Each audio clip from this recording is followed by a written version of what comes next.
नमस्कार दोस्तों, मेरे यूट्यूब चैनल में आपका स्वागत है। दोस्तों, आज हम पढ़ेंगे संधि। तो हम पहले इसकी परिभाषा समझते हैं कि संधि कहते किसे हैं। तो जैसा कि इसमें दिया हुआ है कि दो वर्णों के परस्पर मेल से जो विकार या परिवर्तन उत्पन्न होता है उसे संधि कहते हैं।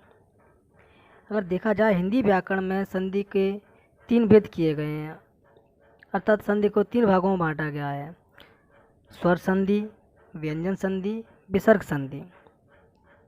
तो सबसे पहले हम बात करते हैं स्वर संधि की। तो दो स्वर वर्णों के परस्पर मेल से उत्पन्न विकार या परिवर्तन को स्वर संधि कहते हैं। इसके पुनः 5 भेद किए गए हैं: दीर्घ स्वर संधि, गुण स्वर संधि, वृद्धि स्वर संधि, यण स्वर संधि, अयाद स्वर संधि। हम इसमें बात करते हैं सबसे पहले दीर्घ स्वर संधि की। इसमें दो समान स्वर ह्रस्व या दीर्घ स्वर वर्ण मिलकर के एक दीर्घ स्वर बन जाता है, उसे दीर्घ स्वर संधि कहते हैं। इसमें सामान्यतः इसमें आ, ई, उ इन 3 वर्णों का योग होता है। जैसा कि हम इसमें समझ सकते हैं कि इसमें समान स्वर मिलकर के दीर्घ बन जाता है, अर्थात इसमें दो समान स्वर मिलते हैं और अपने में से ये एक बड़ा स्वर बना देते हैं। जैसे हम देखते हैं छोटा आ और छोटा आ मिलकर के बड़ा आ बनता है, छोटा आ प्लस बड़ा आ मिलकर के भी बड़ा आ बनेगा, और बड़ा आ और प्लस छोटा आ मिलकर के बड़ा आ बनेगा, और बड़ा आ बड़ा मिलकर के भी बड़ा आ बनेगा। अर्थात समान स्वर चाहे वो छोटे हों या बड़े हों या दोनों बराबर के हों, लास्ट में वो हमेशा बड़ा ही स्वर बनाएंगे। हम इसका एक उदाहरण समझते हैं। जैसे हम बात करते हैं पुरुषार्थ। पुरुषार्थ का हमने संधि विच्छेदन किया है पुरुष धन अर्थ। जैसा कि हम देख रहे हैं कि पुरुष पुरुष में से हमने हलंत लगा के आ निकाला, और प्लस अर्थ में आगे आ ही रहा है, तो आगे आ और पीछे अर्थ का आ दोनों मिलकर के बड़ा आ बना रहे हैं। अर्थात सा का हलंत हटके और पीछे का आ हटके उसके स्थान पर बड़े आ का मात्रा आ जाएगा। इसका अर्थ होगा पुरुषार्थ। इसी प्रकार परम धन अर्थ, परम में भी आ छिपा हुआ है, पीछे का आ और आगे का मिलकर के एक दीर्घ आ बनाएगा और शब्द बनेगा परमार्थ। ऐसे मत धन अनुसार मतानुसार, हिम धन आलय हिमालय, कार्य धन आलय कार्यालय, शिव धन आलय शिवालय, विद्या धन अर्थी विद्यार्थी, शिक्षा धन अर्थी शिक्षार्थी, महाधन आशय महाशय।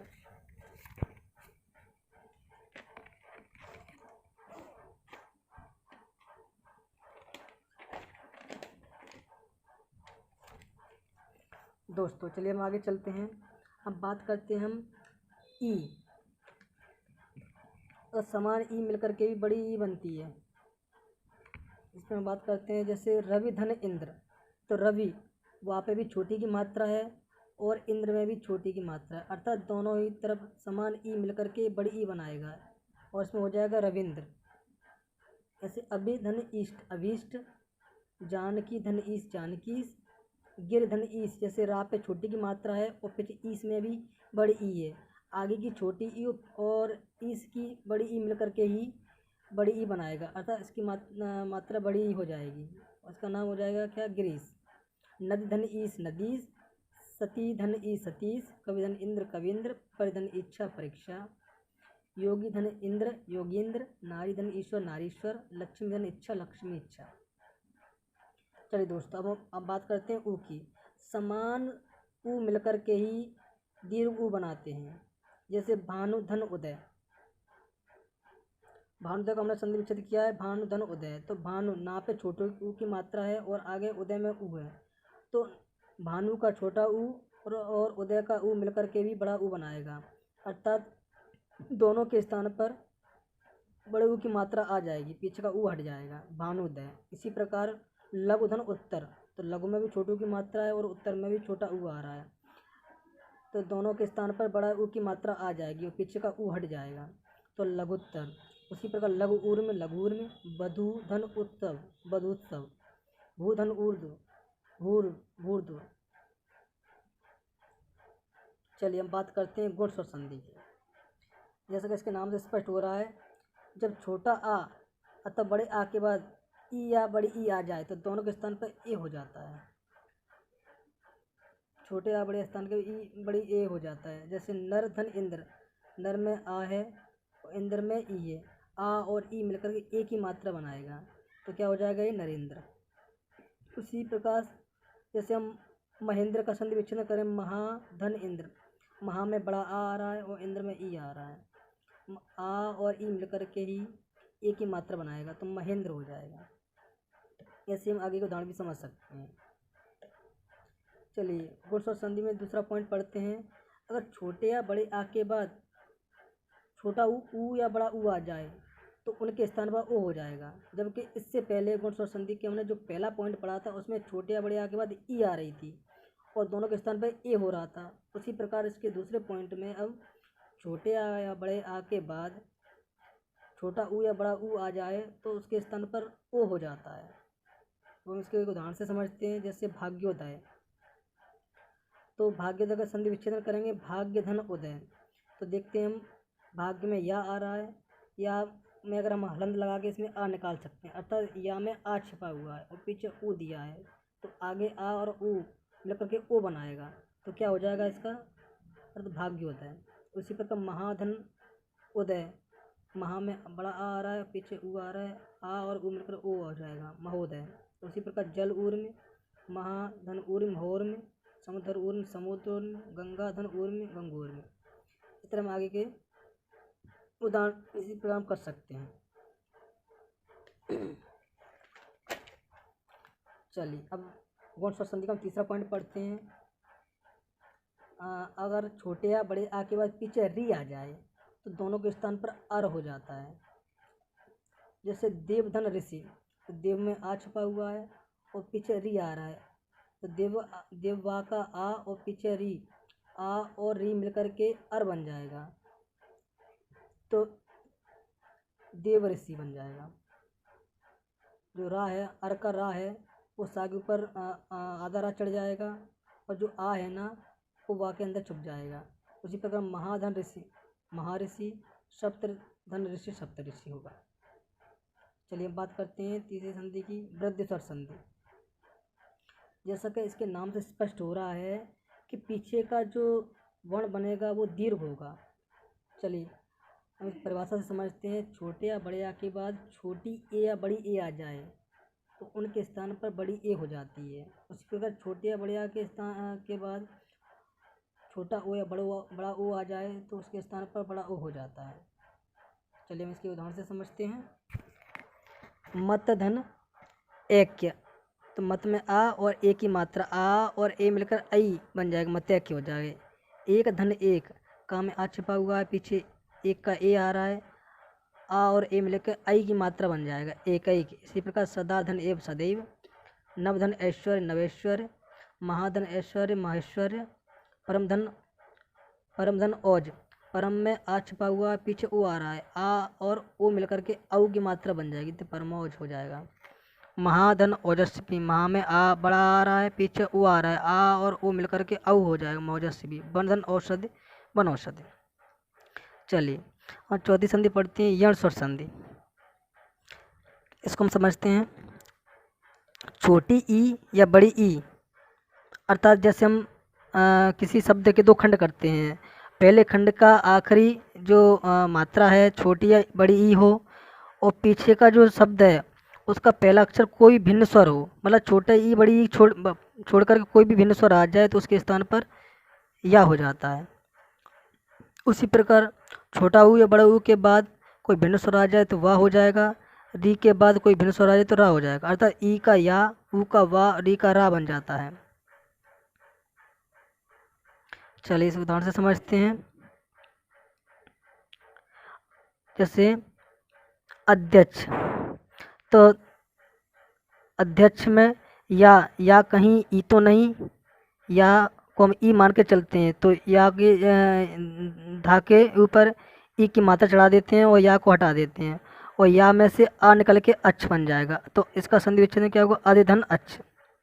उसी प्रकार नदी धन अम्बु, नदी धा जैसा हम देखते धा में दा या से मिलकर बना होता है तो दा ये आ गया और इसमें से या निकला होगा, या मतलब ई की मात्रा, तो नदी धन अम्बु, अद्य धन आय अध्याय, परिधन अतन परतन, नदी धन ऊर्म नदोर्म। इस प्रकार हम आगे को उदाहरण इस पर सॉल्व कर सकते हैं। चलिए दोस्तों, यंत्र स्वर संधि में हम दूसरा पॉइंट पढ़ते हैं। जिस प्रकार छोटा ऊ और बड़ा ऊ के बाद कोई भिन्न स्वर आ जाए तो उसके स्थान पर वह हो जाएगा।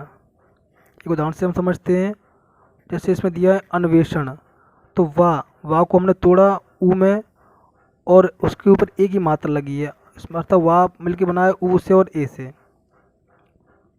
तो ऊ मतलब छोटे ऊ की मात्रा, तो ना को हम पूरा लिख देंगे और उस पर छोटे ऊ की मात्रा चढ़ा देंगे और ए को पूरा लिख करके एषण कर देंगे, अर्थात अन्वेषण का संधि विच्छेदन करेंगे अनुधन एषण। और वापस से हम इसको शब्द बनाएंगे। जैसे अनु में ना में छोटे की मात्रा है, पीछे ए है, ऊ और ए मिलकर के वाह बनाएगा, तो अन्वेषण। ठीक है, अनवय, वाह कहीं ऊ तो नहीं, तो उसमें ऊ लिखा, वाह में से आ निकल के आ कर दिया, तो जो ऊ है ऊ की मात्रा लग जाएगी ना पे, तो अनुधन आय अनुधन आय हो जाएगा और इसका शब्द बनेगा अनवय। चलिए, उसी प्रकार मधुधन आल है, तो मधुधन आल है मधुबाल है, तो मधुधन आचार मध्वाचार, लघुधन ओष्ठ लघोष्ठ, सुधन अच्छ स्वच्छ, गुरुधन औदार्य गोदार्य। कहते हैं मातृधन आनंद मात्रानंद, पितृधन आदेश पित्रादेश, मातृधन आज्ञा मात्राज्ञा। चलिए अब बात करते हैं अयाद स्वर संधि की। इसमें पहला पॉइंट है, यदि छोटी या बड़ी ए के बाद कोई भिन्न स्वर आ जाए तो छोटी या बड़ी ए के स्थान पर क्रम से अय या आय हो जाता है। इसके हम उसमें उदाहरण से समझते हैं। जैसे इसमें हमने लिखा है ने धन अन से शब्द बनाया नयन, तो इसमें या में ई भी छुपा हुआ है और आ भी छुपा हुआ है, तो आ मिलके पीछे अन हो जाएगा और या में से एक ई निकलेगा, क्योंकि हम गुण स्वर संधि में पढ़ चुके हैं कि या कहीं ई तो नहीं, अर्थात या में ई भी छुपा हुआ है और आ भी छुपा हुआ है, तो या में ई निकाल लेंगे बाहर और ना में से आ निकलेगा, आ और ई मिलकर ए की मात्रा बनाएगा, तो ए की मात्रा किस पे चढ़ जाएगी, ना पे चढ़ेगी, तो ने धन अन हो जाएगा। उसी प्रकार हम चयन में देखेंगे चे धन अन, हम देखते हैं कि या दो शब्द मिलकर बना है आ से और ई से, तो आ चा में आ है और ई, आ और ई मिलकर ए बनाएगा, तो जो ए की मात्रा चा पे चढ़ जाएगी और जो या में आ निकला है वो पीछे जुड़ जाएगा, अन हो जाएगा, तो क्या हो जाएगा, ये चे धन अन हो जाएगा। उसी प्रकार नायक नई धन अग, समन में से धन अन, गायक में गई धन अन। इस पे बड़ी मात्रा क्यों आ रही है दोस्तों? जैसे कि हम देखते हैं कि या में ई है और आ है, तो आ और आ पीछे से निकल के अक हो जाएगा और आगे या में से ई निकला और ना पे बड़ा आ है, तो बड़ा आ और ई मिलके ए हो जाएगा, वापस एक आ और निकलेगा, ए के आ के बाद ए आएगा तो आई हो जाएगा, अर्थात ने धन अक हो जाएगा, नेक। उसी प्रकार समन में से धन अन सेन, गायक में गई धन अन गयन हो जाएगा। इसका दूसरा पॉइंट पढ़ते हैं। इसी प्रकार ओ अथवा औ के बाद कोई भिन्न स्वर आ जाए तो उन दोनों के स्थान अब या आब हो जाएगा। जैसे हम देखते हैं पवित्र में, तो पवित्र में वा कहीं ऊ तो नहीं, तो ऊ वा में ऊ निकला और आ निकला, तो आ ई निकलेगा इसमें, माफ कीजिए, वा में वा कहीं ऊ तो नहीं और ई की मात्रा पीछे जुड़ जाएगी, इत्र हो जाएगा, वा कहीं ऊ तो नहीं, तो ऊ निकलेगा और ई तो पहले निकल के पीछे आएगा तो इत्र हो गया। अब वहाँ में खाली ऊ बचा और पा जो आगे पा लिखा है, पा में से आ निकलेगा, तो पा का आ और ऊ से निकला है ऊ, आ और ऊ मिलकर ओ बनाएगा, अर्थात इसका विच्छेदन होगा पो धन इत्र होगा। उसी प्रकार होगा पावक पो धन अक पावक। अब दो मात्रा इसलिए आ रही है क्योंकि आगे वाला जो पा है बड़ा है और जो कि पवित्र में आ छोटा था, इसलिए छोटा ऊ आ रहा था, इसमें आ बड़ा है, इसलिए दो मात्रा वाला औ आएगा, अक हो जाएगा। उसी का शयन में से धन अन, श्रावण में श्रो धन अन। इसी प्रकार दोस्तों हम आगे को उदाहरण भी इसी प्रकार सीखेंगे। धन्यवाद दोस्तों, यहाँ तक अपने गुण स्वर संधि का टॉपिक कंप्लीट कर लिया है।